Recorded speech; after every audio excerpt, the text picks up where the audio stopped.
And hello guys, what's up guys? Sa ngayong video magre-repair na naman tayo ulit dito, no. So may tumagas ulit dito banda.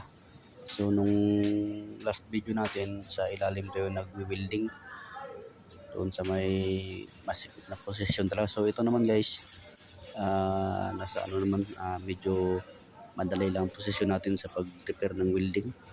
So ayun guys, so yung winilding pala guys, yung elbow na yan, konektado yan sa may tangke ng tubig. So yung tangke naman sa building, ayan kita nyo, konektado yan sa inlet valve natin, yung winilding. Yung tangke, yung pinakatuktok, nasa pinakatuktok yan guys ng building ang tangke. So dyan inilagay sa taas.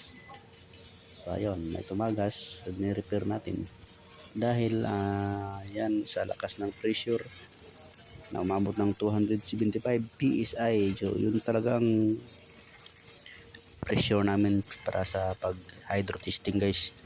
So ayan, panoorin nyo lang guys, no, sa next video natin na mag-upload pa tayo ulit ng mga videos. Ayan, so sa mga hindi pa nag-subscribe, please subscribe for more updates sa ating video natin, no, na i-upload natin araw-araw. So ayan guys, yan, madali lang posisyon na yan. So pagka-like and share na lang guys, no. Maraming salamat, God bless and thank you.